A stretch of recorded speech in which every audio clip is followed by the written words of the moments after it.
어제 우리는 이스라엘이 12지파 공동체를 시작하기도 전에 내전에 빠질 뻔한 상황을 살펴보았습니다. 가나안 정복과 땅 분배를 다 마치고 동쪽 지파가 자기들의 기업으로 돌아가면서 요단 강가에 제단을 쌓았다는 소식을 듣고 서편 지파들이 전쟁도 불사하겠다고 분노했기 때문입니다. 여러분, 그것은 하나님이 정하지 않는 곳에 제단을 쌓고 거기에 제사를 하면 하나님께서 멸하신다고 하셨기 때문입니다. 그래서 이스라엘 온 회중이 실로에 모여서 동쪽 지파와 싸우려고 하는데, 그래도 먼저 사람을 보내가지고 무슨 일인지 알아보자라고 하는 의견이 있었습니다. 그래서 제사장 엘르아살의 아들 비나스와 10지파의 천부장들이 요단을 건너가서 동쪽 지파를 찾아가서 엄중하게 책망을 합니다. 그게 16절이죠. 여호와의 온 회중이 말하기를 너희가 어찌하여 이스라엘 하나님께 범죄하여 오늘 여호와를 따르는 데서 돌아서서 너희를 위하여 제단을 쌓아 너희가 오늘 여호와께 거역하고자 하느냐 그랬습니다. 그러면서 그동안 이스라엘 백성들이 광야 40년을 지내면서 겪었던 두 가지 일을 이야기를 합니다. 17, 18절인데요. 보올의 죄악으로 말미암아 여호와의 회중에 재앙이 내렸으나 오늘까지 우리가 그 죄에서 정결함을 받지 못하였거늘 그 죄악이 우리에게 부족하여 오늘 너희가 돌이켜 여호와를 따르지 아니하려고 하느냐. 너희가 오늘 여호와를 배역하면 내일은 그가 이스라엘 온 회중에게 진노하시리라. 여러분, 여기서 보올의 죄는 거짓 선지자 발람과 관계된 일입니다. 모압 왕 발락이 제사장 발람에게 많은 뇌물을 주고 이스라엘을 저주해달라고 부탁을 했지만 결국 실패했습니다. 하나님께서 허락하지 않으셨죠. 그 후에 발람은 이스라엘을 넘어지게 할 수 있는 방법을 가르쳐 주는데, 저주받는 방법이죠. 그것이 바로 바알의 제사에 이스라엘 남자들을 초대해서 그들이 음행에 빠지게 하는 일이었습니다. 그 일은 대성공이었습니다. 그래서 이스라엘 남자들이 우상 숭배도 하고 음행도 했습니다.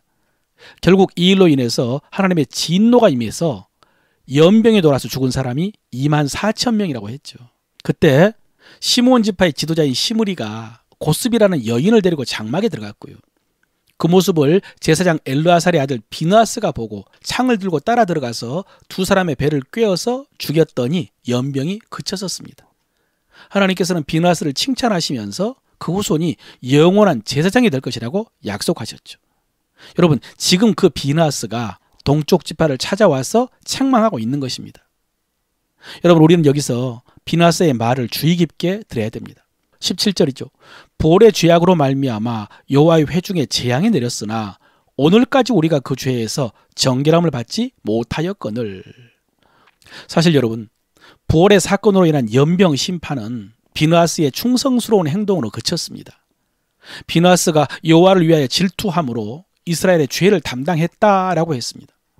그런데 오늘까지 그 죄에서 정결함을 받지 못했다, 이 말은 무슨 말일까요? 그것은 두 가지 의미가 있습니다. 하나는 그 죄악으로 인해서 받은 심판의 아픔이 아직도 남아있다는 뜻입니다. 여러분, 그때 연병으로 24,000명이 죽였다고 했으니까 이 일에 관련된 가족들이 얼마나 많았겠습니까? 그리고 그 일이 얼마나 고통스러웠겠습니까? 그 고통이 아직도 남아있다는 말입니다. 또 한 가지는 그 죄의 영향이 남아있다는 말입니다. 여러분, 이 보올의 죄가 결국은 바알의 제사였습니다. 그리고 이 바알 숭배는 앞으로 이스라엘 백성들의 가장 치명적인 죄악이 됩니다. 이스라엘 백성들은 결국 바알 숭배를 끊어버리지 못해서 멸망했다고 해도 과언이 아니죠. 그 죄의 시작이 바로 이 보올의 사건이었습니다. 그때 처음 맛본 이 바알의 음란한 제사를 바벨론에게 멸망당할 때까지 평생 끊어버리지를 못한 것입니다. 여러분, 이것이 죄의 영향력입니다. 죄의 무서움입니다. 죄는 우리 삶에 고통을 가져다 줍니다. 반드시 고통스러운 심판이 따릅니다. 그런데 그 죄의 영향에서 벗어나는 것이 그렇게 어렵습니다. 이렇게 해서 비나스가 동쪽 지파들이 제단 쌓는 일을 책망을 하자 동쪽 지파가 자기들이 왜 제단을 쌓았는지를 이야기를 합니다. 그것은 그들이 마음을 돌이켜서 여호와를 따르지 아니하려 한 것도 아니고 그 위에 번제나 소제나 화목제를 드리려고 한 것이 아니라는 것입니다. 만약에 그러려고 했다면 하나님께서 친히 벌을 내시라고 했습니다. 그러면서 동쪽 지파는 차분하게 자기들이 제단을 쌓은 사정, 목적을 이야기를 합니다. 그것은 지금 자기들이 요단 동편으로 건너가는데 지금은 한 형제로 함께 싸우고 함께 분깃을 얻었지만 시간이 지난 다음에 서쪽 지파들이 자기들을 잊고 형제로 인정해주지 않을까 봐요. 특별히 하나님의 백성으로 인정해주지 않을까 봐 요단강 경계에 실로에 쌓은 제단과 똑같은 모양의 제단을 쌓았다는 것입니다. 거기 강 건너에 우리 형제들이 있다는 사실을 기억하게 하려고요. 이 말을 듣고 나서 서쪽 지파들의 오해가 풀렸습니다. 동쪽 지파가 제단을 쌓은 것이 서쪽 지파가 생각한 것 같은 그런 죄악이 아니었습니다. 오히려 그들은 좋은 의도로 제단을 만들었다는 것을 알고 이스라엘 전체가 즐거워함으로 이 문제가 해결되었다. 본문 이렇게 마무리됩니다. 여러분, 사실 이런 일은 우리가 살면서 자주 경험하는 일입니다. 규모와 내용은 다르지만요. 우리가 다른 사람들이 한 일이나 한 말에 대해서 전해 들을 수 있습니다. 혹시 직접 듣기도 하죠. 그리고 그것 때문에 분노하기도 하고 서운해하기도 하고 판단하고 정죄하기도 합니다. 오늘 서쪽 지파들처럼 전쟁하다고 할 수도 있습니다. 그런데 그때 싸우기 전에 오늘 이들처럼 먼저 알아보아야 됩니다. 싸우기 전에 먼저 찾아가서 물어보아야 됩니다.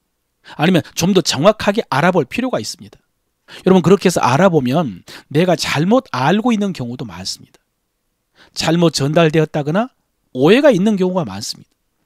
아니면 상대방도 그럴 만한 사정이 있는 경우도 많습니다. 그러므로 그 전에 남의 말만 듣고 아니면 잘못 알고 판단해서 정죄하는 것은 어리석고 불의한 일입니다. 그리고 또 한 가지, 오늘 서쪽 지파들이 사정도 모르고 찾아와서 전쟁하자고 하는 것처럼 누군가 사정도 모르고 나를 찾아와서 나를 자극할 때, 나에게 도발할 때 나도 똑같이 맞받아치면 싸움이 커질 수가 있습니다. 상대방이 화를 낸다고 나도 화를 내면은 큰 싸움이 됩니다. 그때 꼭 기억해야 될 말씀이 이 말씀입니다.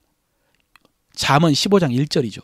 유순한 대답은 분노를 쉬게 하여도 과격한 말은 노를 격동하느니라.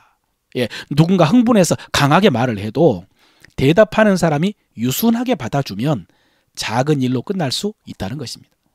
그런데 그것을 과격하게 받으면 일어난 일 자체보다 훨씬 더 크고 파괴적으로 발전하는 경우가 있다는 것이죠. 여러분, 오늘 동쪽 지파는 자기들을 오해해서 싸우겠다고 찾아온 서쪽 지파에게 유순하게 반응을 했습니다. 이렇게 말했죠. 만일 이 일이 여호와를 거역하는 일이라면 우리가 하나님께 벌을 받겠다고 했습니다. 하나님께서 우리를 다 아신다고 했습니다. 그래서 전쟁을 막은 것입니다. 어제 언급한 것처럼 나중에 사사시대에 에브라임 지파가 말도 안 되는 억지를 부렸을 때 기드온은 유순하게 대답을 해서 전쟁을 막았다고 했고요. 입단은 강경하게 받아쳐서 전쟁을 했습니다. 그렇게 해서 죽은 에브라임 지파의 숫자가 4만 2천 명이었다니까요. 물론 잘못은 에브라임 지파가 했지만 입단은요, 에브라임의 형제인 요셉의 아들 므낫세 지파였습니다. 입단은 므낫세 지파였습니다. 12지파 전체가 형제지만은 다른 지파와는 촌수로 3촌지간이고요. 에브라임과는 친형제 2촌입니다. 그런데 그 친형제 지파를 4만 2천 명이나 죽였습니다. 사랑하는 성도 여러분, 우리도 이렇게 될 수 있습니다. 그러므로 여러분은 너를 격동하게 하는 자가 아니라 분노를 가라앉게 하는 자가 되시기를 바랍니다. 사람들과 으르렁거리지 말고요, 이 말씀을 마음에 새기면서 으르렁거리십시오. 야고보서 1장의 말씀입니다. 내 사랑하는 형제들아, 너희는 알지니 사람마다 듣기는 속히 하고 말하기는 더디하며 성내기도 더디하라. 사람이 성내는 것이 하나님의 의를 이루지 못함이니라. 아멘. 오늘 말씀을 통해서 우리가 입술로 고백할 우리 믿음의 도리입니다. 나는 오늘도 죄의 위험과 고통을 잊지 않고 죄의 유혹을 물리칩니다. 나는 오늘도 죄의 위험과 고통을 잊지 않고 죄의 유혹을 물리칩니다. 나는 사정과 상황을 알기 전에 서둘러 판단하지 않습니다. 나는 사정과 상황을 알기 전에 서둘러 판단하지 않습니다. 누군가 나를 도발해도 거기에 휘둘리지 않습니다. 누군가 나를 도발해도 거기에 휘둘리지 않습니다. 나는 유순하게 대답함으로 내 경건을 지킵니다. 나는 유순하게 대답함으로 내 경건을 지킵니다. 나는 성내는 것을 더디함으로 하나님의 의를 이룹니다. 나는 성내는 것을 더디함으로 하나님의 의를 이룹니다. 아멘.